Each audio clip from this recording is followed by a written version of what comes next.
Hey there, this is Therese Skelly, and I am so excited that you are going to be listening to an episode of the Fiercely Brilliant podcast. Do you like those two words? Fiercely Brilliant. My hypothesis is that you are here for a reason. We all are.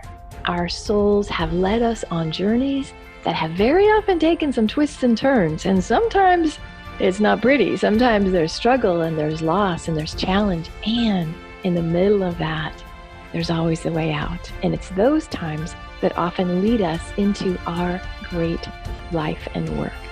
So you're going to hear stories in these episodes of myself and other beautiful people that share the journey. They share how they got to the place where they're standing, working in their brilliance, and being the powerful leaders that they are.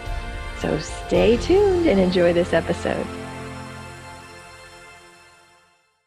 Hey, this is Therese, and I'm very happy to talk to you in this episode about how to create what I'm calling a soulful business. You know, somebody asked me recently, like, what's your recipe? What's your recipe for a business? And I do want to just say at the outset, I'm not a fan of formulas, blueprints, templatized businesses. Now, some things you maybe can do that, but if you want a soulful business, not just one that sounds like everybody else, you need to really customize it. You need to dive in and find what's yours uniquely. Now, I know a lot of people, when they get started, maybe as new coaches, they follow somebody's system, and that's fine because you could actually wander around for years trying to figure out what the heck you're doing. I don't have a problem with that. But at a certain point, you got to start making it your work. So let's say you're ready to make some changes in your business. Where do you start? And I was so excited when my friend said, so what's your recipe for a business? Initially, I was like, so I was meditating actually just this morning, and I got the coolest download. So I want to share it with you. Now, what I know is that when people come to me, I don't take them through a logical, sequential, step one, part A, part B, step two, part A. Like, that's not how life works. That's not how transformation works. That's not how evolution works. So what I know is basically my recipe for a soulful business consists of 3 parts. And the 3 parts all feed on each other. So someday I'll have like a fancy Venn diagram or something. Today, you're getting me reading from a notebook. Okay? So the first part of this soulful business, the first word is soul, right? Every business has a soul. Boom. Let's just go there. So how in the world, if your business has its unique soul expression, how in the world could you take somebody's template, somebody's script, somebody's formula, plug yourself in, and expect it to fit? So the work here is to basically learn how to distinguish and differentiate and say, what is soul and what is my ego? Or what is soul and what is scarcity? What is soul and what's just my head telling me I need that much money in my life? So the first part of this, and the work I do, is we find what the soul is in your business and what it wants you to do. My belief is that we come and we live through all kinds of experiences. And all those experiences, everything we've learned, every hard thing, every good thing, every time we've broken down, every time we've expanded, all the learnings, all the magic, all the shit, it's all part of the who we are. And so our souls create experiences so that the thing we're supposed to do in the world, we are equipped to do. Years ago, I was probably complaining about my mother, because who doesn't, And I was bitching with some friends, like, actually it was when I was in coaching school, like 20 years ago, right? And one of my friends, I was saying, it's so hard, it's so hard. I was never heard. I I felt like an alien in this family. I was never heard. And she said, and look at what you do exquisitely. That set you up to be able to hold such space and to give people the experience of being witnessed because of your mother. So that's an example, right? Like all the things that we have gone through, it's like our soul has orchestrated it all and says, okay, this is the work. This is the vision. Now, sometimes we're like, yeah, sure, sign me up. Often it's like, wait, hold on, wait. Wait. Did you mean my neighbor? Like, wait, I'm supposed to do that? Are you freaking kidding me? Do you know who I am? Do you know what I don't know? What? And it's like, how many stories in the scriptures talk about somebody being chosen and then saying to God, like, who, me? You picked the wrong guy. And so very often, it's soul when you do the visualization and you have the like, holy shit, that is so big. That's big. I'm scared. Some people call that the BHAG, big, hairy, audacious goal. It should scare the pants off you. And it always evolves. So what was yours to do on a soul level at 20 is not the same thing at 50. What it was last year might not be the same thing this year, because as you evolve, you get like shown more and more and more of it, right? So the first part is the soul. What is the unique soul mission that you are here to do in the world? That is point number one. What's the expression of you that nobody else has? Even if it looks the same, even if it's the same title, it's your unique expression. Okay, so the first one is soul. The next one is strategy, because we got to ground it, right? I'm not going to leave you all hanging out in the esoteric land. The next one is, okay, so that's what I'm supposed to do. Boom, that's my unique soul expression. And the next one is, okay, how? And under the strategy piece, we have messaging, which is talking about you. like, who are you in the world? How do we talk about your business? What are you known for?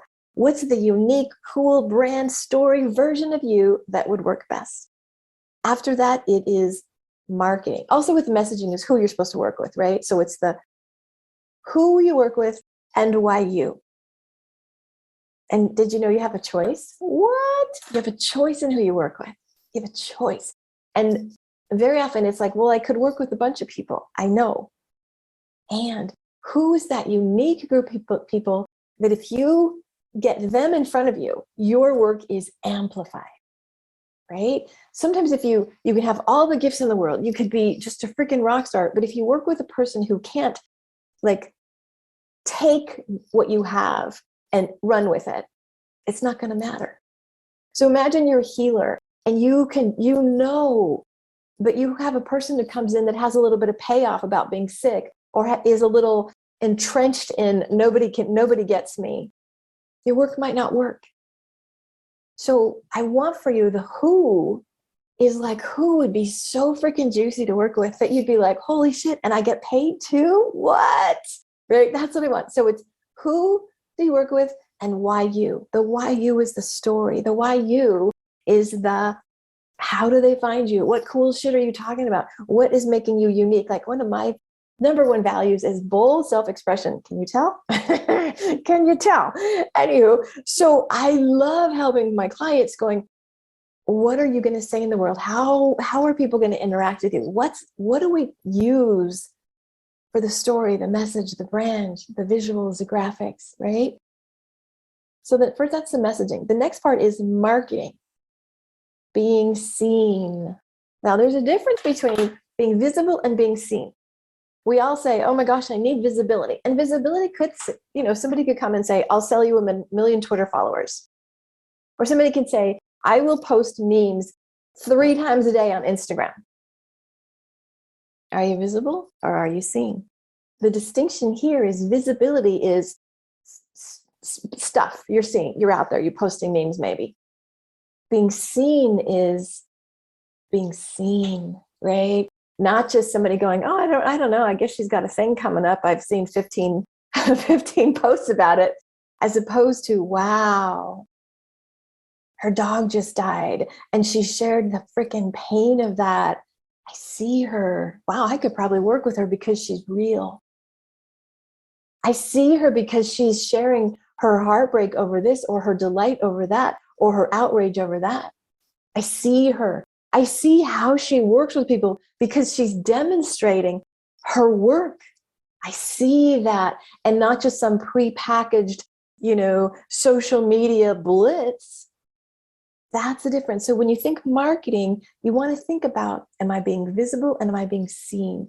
Because seen trumps visibility all day long.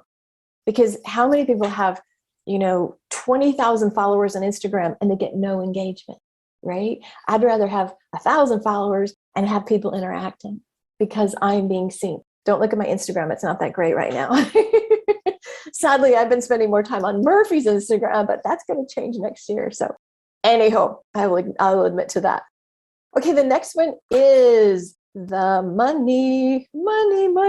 So we have messaging, marketing, money. So this is all under the umbrella of the strategy. So the work I do around here is, what are you charging?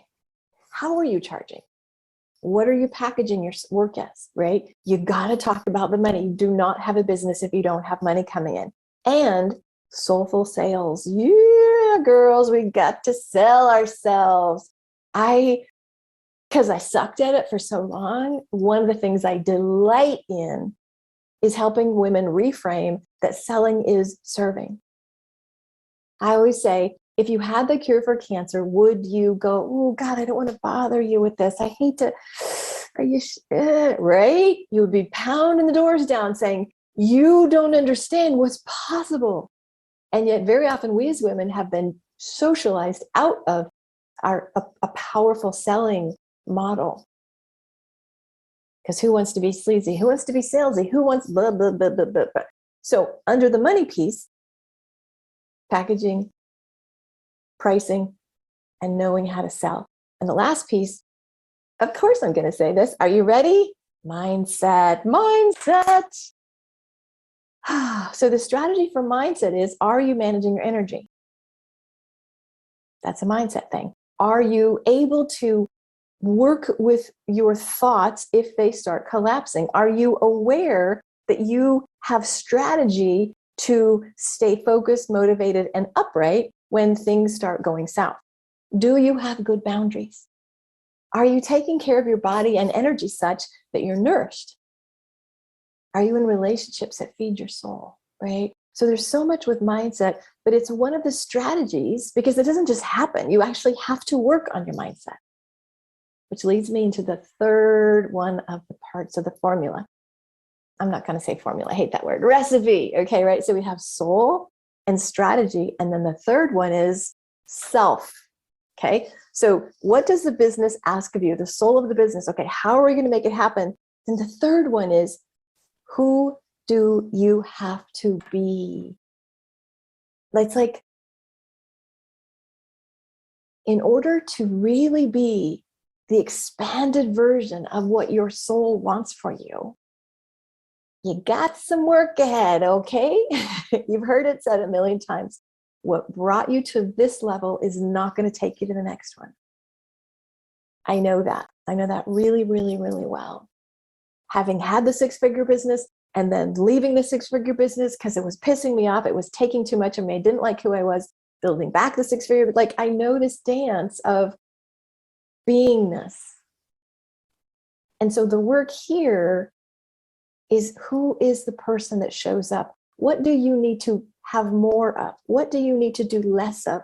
What vibration and frequency do you need to employ to tap into that and then walk in the room as that? This is are you your powerful badass self, or are you still freaking apologizing? Identity ties in a lot to this. Sense of self and value ties a lot into this.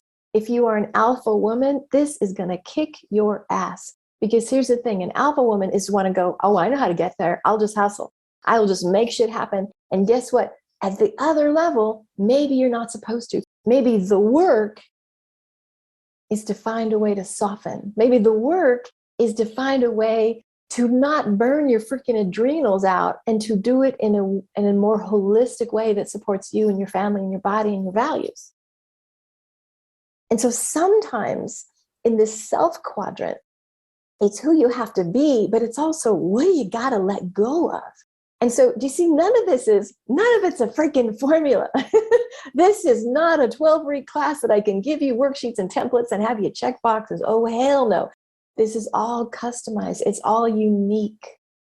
But I wanted to just share this with you so you have a sense of, wow, where am I? Remember I said, not everybody's going to start. Okay, we're not going to start on Monday. We're all going to do soul for 16 weeks. And then next we're going to do the strategy. It doesn't work that way. Out of the 3, you might say, you know what, I've got the soul thing down, but I kind of suck at the strategy. Okay, that's where you start. Okay, and of those 4, messaging, marketing, money, and mindset, what do you need to beef up? And then the self piece, who do you need to be? Okay, so I hope you enjoyed this brand new, literally this is like less than 12 hours old today, my newly formed recipe for a soulful business. And I would love to hear your feedback.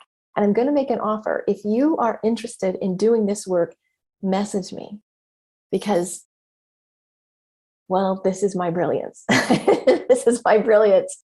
And I can walk you through this probably faster and deeper than most other mentors, because it blends. You know, I was a psychotherapist for 20 plus years. I'm a master with energy healing and intuition. And I'm expert in business, marketing, copywriting, selling. So I really have the best of all 3 worlds, right? Like all of this, the spirituality, the soul part, the strategy, and all the business. And so if you're interested, message me. I would love to have a conversation with you about how I can help you create a more soulful business. All right, peace and blessings. Bye now.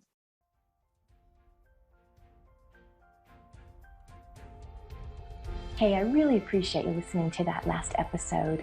And I would love to get to know you a little bit more and to get to connect with you on a deeper level. And here's what I suggest. I've got a Facebook group that corresponds with the content of these podcasts. It's called Fiercely Brilliant Women in Business with Therese Skelly.